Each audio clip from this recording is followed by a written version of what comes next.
The last thing I said to John before we were separated by order of shoot down, which is the way we would be released, was that I'll see you when we get home. I was released on the 4th of March of 1973, some 35 years ago, and returned to Naval Air Station Jacksonville, Florida, where I would be in the hospital there for part of the recuperation and debriefing.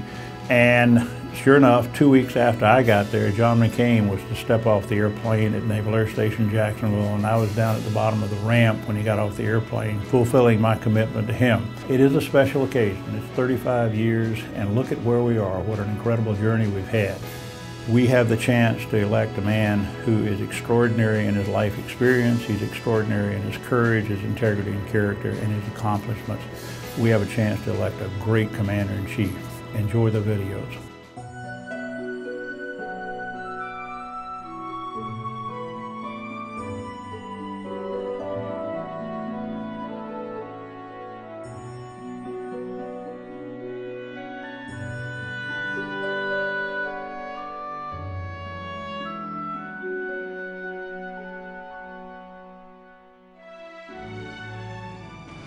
I went through a very rough experience in my life many years ago. My faith has been my anchor and my guide.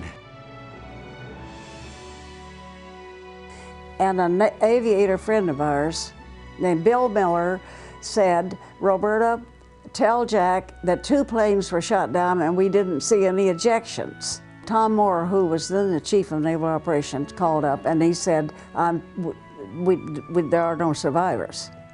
So I called Carol. Meantime, of course, I didn't talk to her immediately, and said, "Carol, I think Johnny's dead. Do you?" And she said, "Yes." And I said, "Okay, let's accept that." And these stewards, Filipino stewards, came running out. "Oh, Ms. McCain, oh, Ms. McCain. He was shot down. He's a prisoner of war." Can you believe that that's the best news I ever heard in my whole life? So see, it depends on where you're standing, what your reaction is. I think they were going to let John die. He was incredibly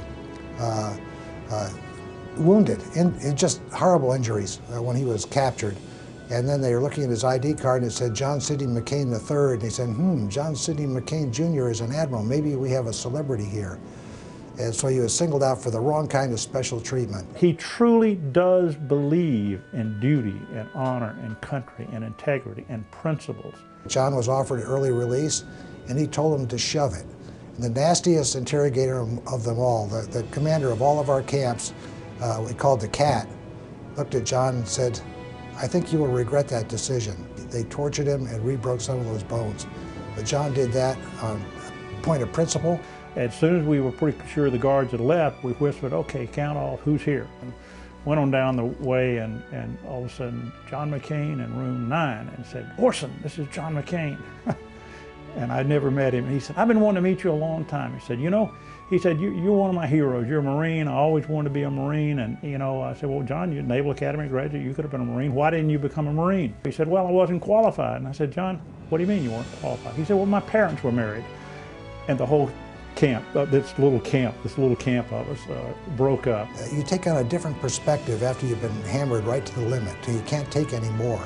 And things that necessarily before you took for granted, you don't take them for granted anymore. Things like freedom, and things like the ability to move around and do things you want to do. He has been there, he's done that, he's been miserable, he's been tortured, beaten, down to a pulp, and yet he still comes up with that patented McCain smile.